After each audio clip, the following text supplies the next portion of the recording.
Сәлеметсіздер ме? Қалдарыңыз қалай? Мерген белгісіндегі жандарға 2023 жылға болжам.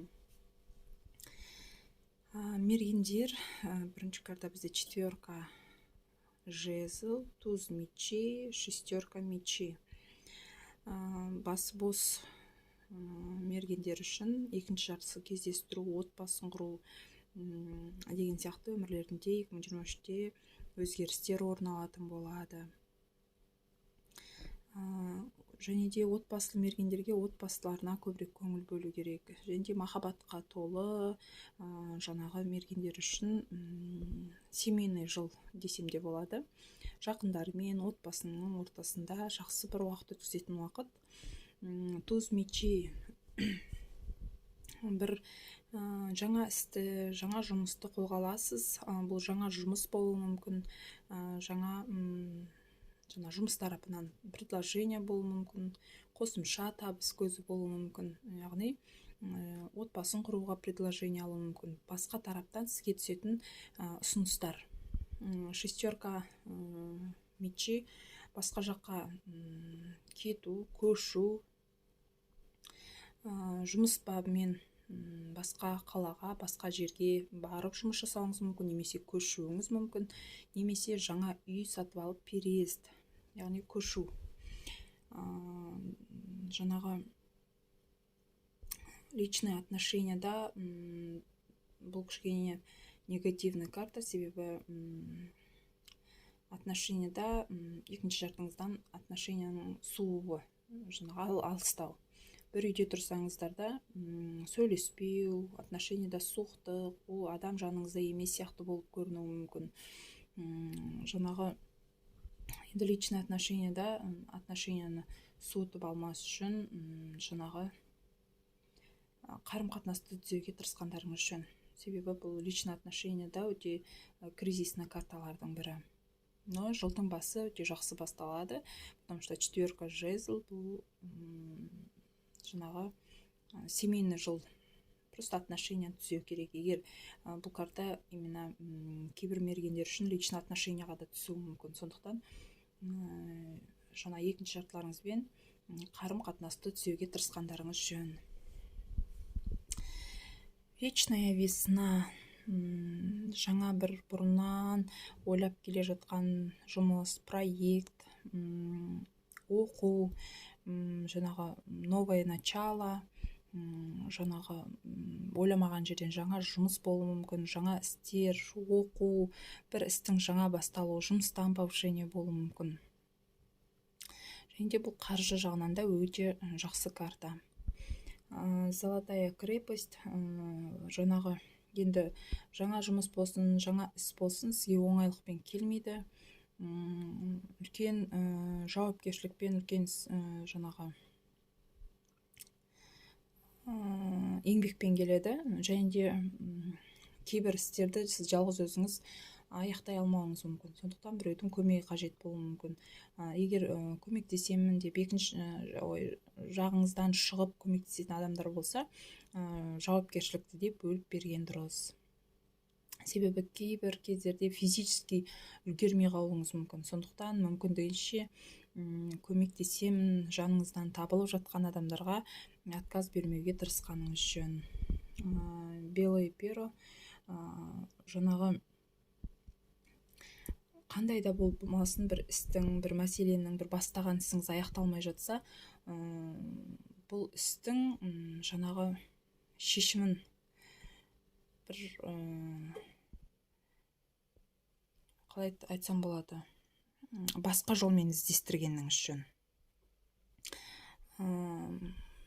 Сіз дұрыс жолмен келе жатырсыз, но шешімін басқа жолмен қарастыру керек. Істің, жұмыстың, проблеманың. Себебі бұл шешім тура жаныңызда тұрып, кейде көрмей де қалуымыз мүмкін. Бірақ бұл мәселенің, бұл проблеманың шешімі табылады. Себебі удача, достижение целей, жаңағы өзіңіздің бастаған ісіңіз, жұмысыңыз, мысалы жаңа жұмысқа орналасып жатсаңыз, повышение алып жатсаңыз, удача сізбен бірге. Кез келген проблеманың жаңағы кілті сіздің қолыңызда, сондықтан жаңағы мәселе шешіледі. сондықтан қорқудың қажеті жоқ. Және де семейный мергендер үшін айтарым, отношенияда бір үшінші адам түсуі мүмкін. Әйел адам түсіп тұр менде картада. Енді бұл барлық 100% мергендер жаңағы күйеулеріңіз біреумен сөйлесіп жүр деп айта алмаймын, себебі бұл 100%-дің бір 10%, 5%-ында ғана кездесуі мүмкін. Үшінші адам отношенияға түсуі мүмкін, немесе жаңағы өзіңіз бір әйел адамға алданып қалуыңыз мүмкін. Сондықтан сол жағынан өте абай болғаныңыз жөн.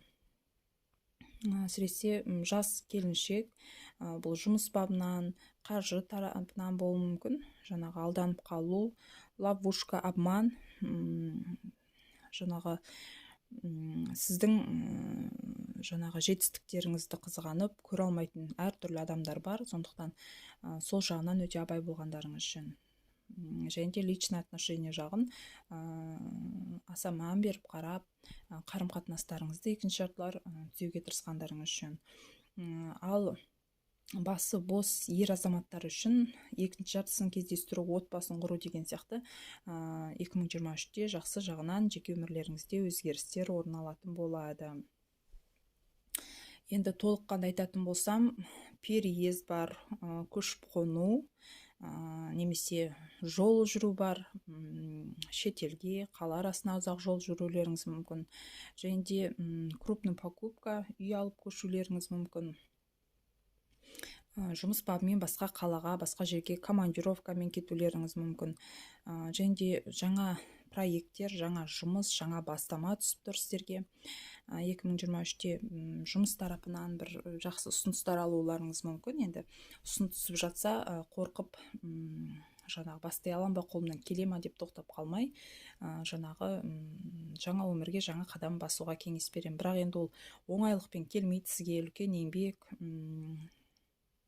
біраз талаптануларыңыз қажет. Бірақ жаңағы арты жақсы болады, себебі удача сізбен бірге, кез келген қандай да болмасын мәселенің шешімін табасыз. Жаңағы өзгерістер болады. Және де жеке өмірлеріңізде де мергендер өзгерістер орын алады. Басы бос жандар отбасын құрады.